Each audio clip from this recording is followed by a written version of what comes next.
అలానే విశేషరావు. అమెరికాకి భారతదేశానికి మధ్య వాణిజ్య ఒప్పందం కుదిరింది. అది అమెరికాకి మేలా భారతదేశానికి మేలా అనే దాని మీద భిన్నమైనటువంటి అభిప్రాయాలు వినపడుతూ ఉన్నాయి. పార్లమెంటు వేదిక కాంగ్రెస్ పార్టీ, ప్రత్యేకించి రాహుల్ గాంధీ, అలాగే విపక్షాలు ఈ డీలు భారతదేశానికి నష్టం కలిగిస్తుందని చెప్పి అభిప్రాయపడుతున్నారు. కేవలం ఎప్స్టీన్ ఫైల్స్లో అలాగే ఆదాని కేసు విషయంలో రాజీ పట్టడానికే ఈ డీల్ని కుదుర్చుకున్నారు. ఎప్స్టీన్ ఫైల్స్కి సంబంధించినటువంటి రహస్యాలను బయట పెడతారనేటువంటి ఉద్దేశంతో ట్రంప్కి బెండ్ అయ్యాడు నరేంద్ర మోడీ గారు అనేది కాంగ్రెస్ పార్టీ వాళ్ళు చెప్తూ ఉన్నారు. భారతదేశ ప్రజలకు కూడా అదే చెప్తున్నారు. ఈ డీల్ కారణంగా భారతదేశంలో ఉండేటువంటి రైతులు పండించేటువంటి ఉత్పత్తులు చాలా నష్టపోయేటువంటి అవకాశం ఉంది. వ్యవసాయ ఉత్పత్తులు అమెరికా నుంచి ఇండియాకి దిగుమతి భారీగా అయ్యేటువంటి అవకాశం ఉంది.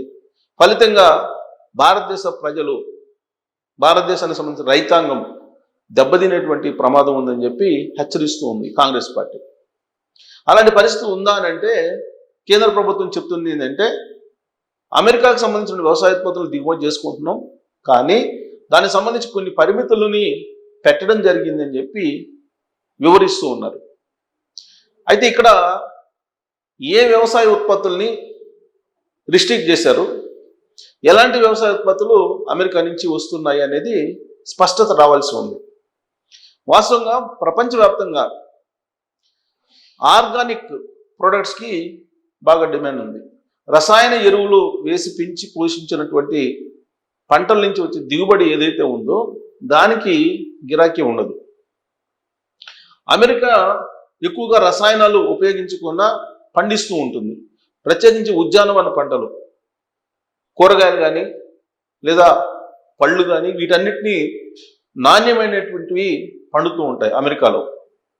వాటిని ఇంపోర్ట్ చేసుకుంటే కనుక భారతదేశానికి భారీ ఎత్తున భారతదేశంలో ఉండేటువంటి మామిడి, నిమ్మ, దానిమ్మ వీటి పరిస్థితి ఏంటి అనేది ఒక పెద్ద ప్రశ్న.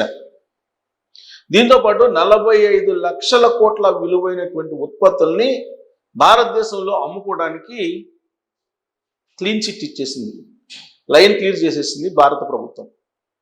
జీరో ట్యాక్స్, జీరో దిగుమతి సుంకంతో 45 లక్షల కోట్ల విలువైనటువంటి ఉత్పత్తుల్ని డంప్ చేయబోతుంది భారతదేశంలోకి. ఈ ఉత్పత్తులన్నింటినీ ఫ్రీగా అమ్ముకోవచ్చు భారతదేశ ప్రజలకు అమెరికా.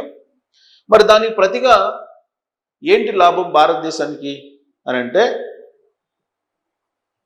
ప్రతీకార సుంకాలు 50% వేశారు కదా, వాటిని 18% తగ్గించారు. అదే మనకు బెనిఫిట్ అనేది భారత ప్రభుత్వం చెప్తోంది. మరి ఆ బెనిఫిట్ ఎవరికి వచ్చే అవకాశం ఉందంటే సర్వీస్ సెక్టార్కి వచ్చేటువంటి అవకాశం ఉంది, ఫార్మా సెక్టార్కి అవకాశం ఉంది, మ్యానుఫ్యాక్చర్ సెక్టార్కి కొంత అవకాశం ఉంది, ఆభరణాలకు సంబంధించి కొంత అవకాశం ఉంది. వ్యవసాయ ఉత్పత్తులకి ఎక్కడా కూడా అవకాశం లేదు ఈ డీల్ క్షుణ్ణంగా పరిశీలిస్తే. అంటే 50% ఆయన సుంకాలు వేశారు, ప్రతీకార సుంకాలు. ఆ 50% నుంచి తగ్గించాం 18% అని చెప్తున్నారు. వాస్తవంగా ఈ ప్రతీకార సుంకాల కంటే ముందు 2 నుంచి 3% ఉండేవి. అమెరికా నుంచి మన దేశానికి వచ్చేటువంటి ఉత్పత్తుల మీద అనేకమైనటువంటి ట్యాక్సులు ఉండేవి గతంలో. అందుకే ఆయన ఇంపోర్ట్ ట్యాక్స్ వేసేటువంటి దేశం ఏదైనా ఉంది ప్రపంచంలో అత్యధికంగా అంటే భారతదేశం అని చెప్పి అనేక సందర్భాల్లో ట్రంప్ వ్యక్తం చేశారు. అయితే భారత ఉత్పత్తుల మీద 2 నుంచి 3% ఉండేది అమెరికాలో, అమెరికాకి ఎగుమతి చేస్తే, అక్కడ దిగుమతి చేసుకుంటే. అంటే మన ఉత్పత్తులకి అమెరికాలో 2 నుంచి 3% ఉండేది గతంలో, ఈ ప్రతీకార సుంకాలకు ముందు. ఇప్పుడు 18% అయిపోయింది. అన్ని ప్రొడక్ట్స్ మీద 18%, ప్రతి ప్రొడక్ట్ మీద కూడా 2 నుంచి 3% ట్యాక్సులు ఉండేటువంటి ప్రొడక్ట్స్ మీద ఇప్పుడు 18% పెంచేశారు. ఈ కారణంగా భారతదేశం నుంచి ఎగుమతులు తగ్గేటువంటి అవకాశం ఉందని చెప్పి ఆర్థికవేత్తలు అంచనా వేస్తూ ఉన్నారు. ఆర్థిక లోటును తగ్గించేందుకే మేము ఈ విధమైన చర్య తీసుకున్నామని చెప్పేసి అమెరికా చెప్తోంది. భారతదేశం ఏం చెప్తుంది, ఈ డీల్ కారణంగా దాదాపుగా 27,000 కోట్ల రూపాయలు ఆయిల్ రూపంలో మనకు మిగిలే అవకాశం ఉందని చెప్పి చెప్తుంది. ఏ కారణం చేత అంటే ఇప్పటి వరకు రష్యా నుంచి మనం క్రూడ్ ఆయిల్ దిగుమతి చేసుకుంటున్నాం, దాన్ని ఆపండి అని చెప్పి ట్రంప్ ఆదేశాలు ఇచ్చారు. దాన్ని ఆపని కారణంగా ప్రతీకార సుంకాలని 50%కి పెంచాడు ఆయన. ఇప్పుడు రష్యా క్రూడ్ ఆయిల్ దిగుమతిని మేము ఆపుతున్నాము, మేము కొనుగోలు చేయట్లేదని చెప్పి భారత ప్రభుత్వం చెప్పింది. ఆ మేరకు హామీ ఇచ్చారు ఫోన్ ద్వారా నరేంద్ర మోడీ గారు. అందుకే 50 నుంచి 18% తగ్గించామని చెప్పి ట్రూత్లో ట్రంప్ చెప్తున్నటువంటి మాట. అంటే ఇప్పుడు ప్రత్యామ్నాయంగా ఎవరి దగ్గర కొనాలి?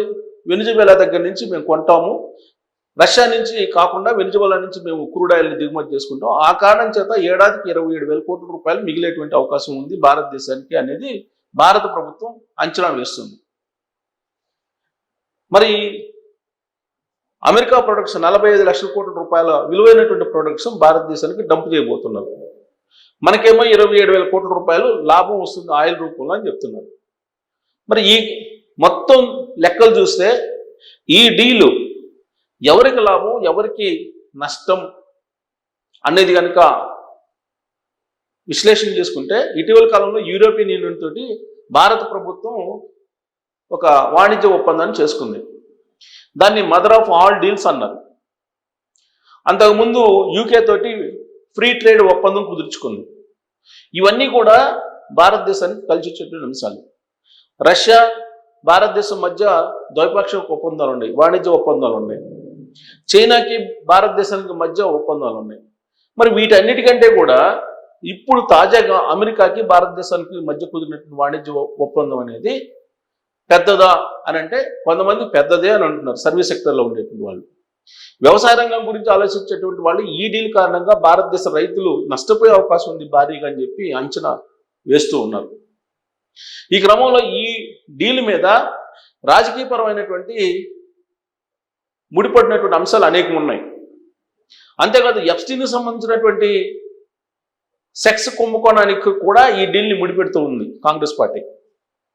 కేవలం ఎప్స్టీన్ ఫైల్స్లో నరేంద్ర మోడీ గారి పేరు ఉంది కాబట్టి వాటన్నింటినీ బయట పెడతారనేటువంటి భయంతో ఈ డీల్ని అప్పటికప్పుడు కుదుర్చుకున్నారు నరేంద్ర మోడీ గారు అనేది ఇప్పుడు కాంగ్రెస్ పార్టీ పదే పదే ఘంటాపదంగా చెప్తోంది.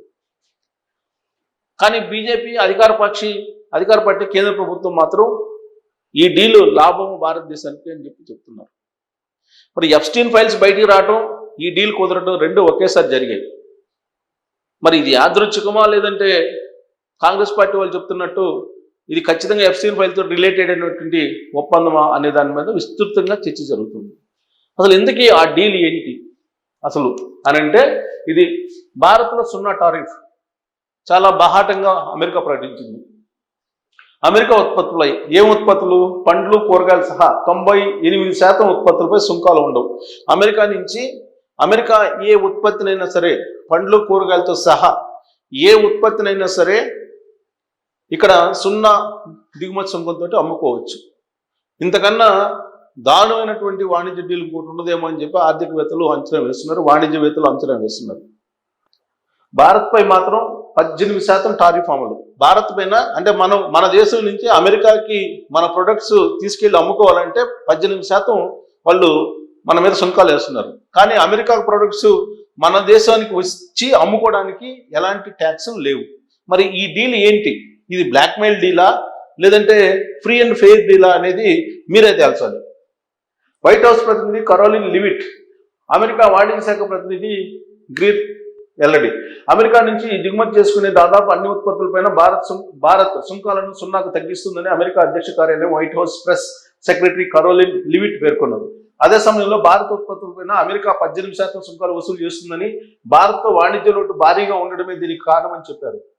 వాణిజ్య ఒప్పందంలో భాగంగా రష్యా చమురు కొనుగోళ్లను పూర్తిగా నిలిపివేస్తామని, అమెరికా వెనుజులా నుంచి చమురు కొనుగోళ్లను పెంచుతామని భారత్ హామీ ఇచ్చిందని వెల్లడించారు.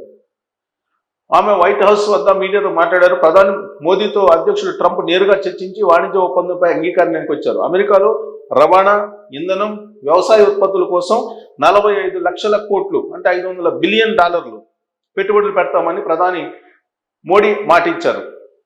ఇక పండ్లు కూరగాయలు వంటి చాలా వ్యవసాయ ఉత్పత్తులు, రసాయనాలు, ఎలక్ట్రానిక్స్తో పాటు ఇతర పండ్లు కూరగాయలతో పాటు చాలా వ్యవసాయ ఉత్పత్తుల్ని అమెరికా నుంచి మనం దిగుమతి చేసుకోబోతున్నాం. అంటే ఇది మన భారతదేశానికి సంబంధించినటువంటి రైతులకి ఈ డీలు ఒక రకంగా ప్రమాదం అని చెప్పి దౌత్యవేత్తలు అంచనా వేస్తున్నారు.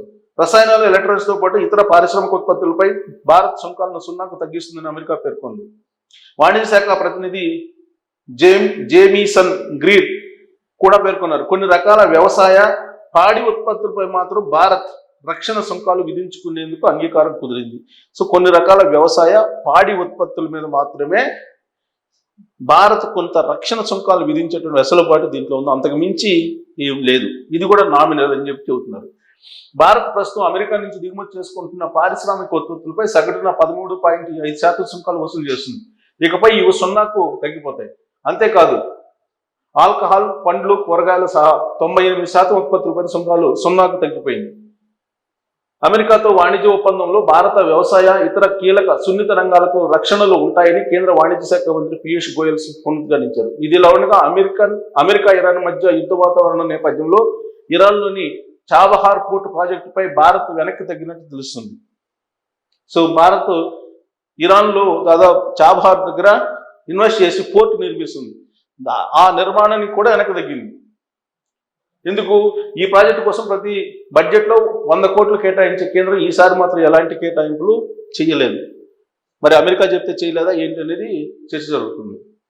ఇక భారత్ ఏ దేశం నుంచైనా చమురు కొనొచ్చు. భారత్కు రష్యా ఒక్కటే చమురు సరఫరా చేయడం లేదని, ఇతర దేశాల నుంచి కూడా కొనుగోలు చేస్తుందని రష్యా అధ్యక్ష కార్యాలయం ప్రతినిధి చెప్పారు. రష్యా చమురు కొనుగోలు నిలిపివేస్తామని భారత్ హామీ ఇచ్చిందన్న ట్రంప్ వ్యాఖ్యలను మీడియా ప్రస్తావించగా, రష్యా ఏముందంటే ఏ దేశం నుంచైనా చమురు కొనుగోలు చేసేటువంటి స్వేచ్ఛ భారతదేశానికి ఉంది అని చెప్పి చెప్పడం జరిగింది. సో వెనిజువెలా చమురుతోటి లబ్ధి బాగా చేకూరుతుంది భారతదేశానికి అని చెప్తున్నారు. $3 బిలియన్ మేరకు ఆదా. ఎస్బీఐ రీసెర్చ్ నివేదికలో వెనిజువెలా నుంచి చమురు కొనుగోలు చేయడం ద్వారా భారత్కు భారీ లబ్ధి చేకూరుతుందని స్టేట్ బ్యాంక్ ఆఫ్ ఇండియా పరిశోధనలో పేర్కొంది. ఒక్కొక్క బ్యారెల్కు $10 నుంచి $12 మేరకు స్థిరమైనటువంటి తగ్గింపు ఉంటుందని, ఫలితంగా $3 బిలియన్ మేరకు ఆదా అవుతుందని తెలిపారు. రాయితీపై కొనుగోలు చేసిన రష్యా చమురు తగ్గించినప్పటికీ వెనిజువెలాతో మేలు కలుగుతుందని పేర్కొంది. దేశ వార్షిక ముడి చమురు దిగుమతి బిల్లుల్లో $3 బిలియన్ మేరకు తగ్గుతుందని తెలిపింది. చమురు దిగుమతులలో ఇదొక వ్యూహాత్మక మలుపుగా ఎస్బీఐ వర్ణించింది. ప్రస్తుతం రష్యా $60 బ్యారెల్ చమురు విక్రయిస్తుందని, వెనిజువెలా క్రూడ్ ఆయిల్ బ్యారెల్ ధర $51 ఉందని తెలిపారు. వాణిజ్య వ్యూహాల్లో భాగంగా ఒక్కరిపైనే ఆధారపడకుండా వైవిధ్యభరితమైన మార్పులతో దీర్ఘకాలిక విజయం సాధించవచ్చని చెప్తుంది. సో రష్యా దాదాపు బ్యారెల్కి $50 ఇస్తుంది. అమెరికా $60 అమ్ముతుంది. వెనిజువెలా $50 ఇస్తుందని చెప్పి చెప్తున్నారు. అంటే వెనిజువెలా నుంచి ఆయిల్ సప్లై చేయడానికి, క్రూడ్ ఆయిల్ని దిగుమతి చేసుకునేందుకు మరి వాణిజ్య ఒప్పందాన్ని కుదుర్చుకున్నారా? సో వ్యవసాయ ఉత్పత్తులకు సంబంధించి మాత్రం డెఫినెట్గా మన దేశంలో పండుతున్నటువంటి వ్యవసాయ ఉత్పత్తులకి ఈ డీలు ఎంతో కొంత నష్టం చేస్తుందని చెప్పి ఎక్కువ మంది వాణిజ్యవేత్తలు కానీ, వ్యాపారవేత్తలు కానీ, లేదా దౌత్యవేత్తలు కానీ అభిప్రాయపడుతున్నారు. మరి ఈ డీల్ వెనక అసలు ఏం జరిగింది అనేది మీరు కామెంట్ చేయొచ్చు. Thank you.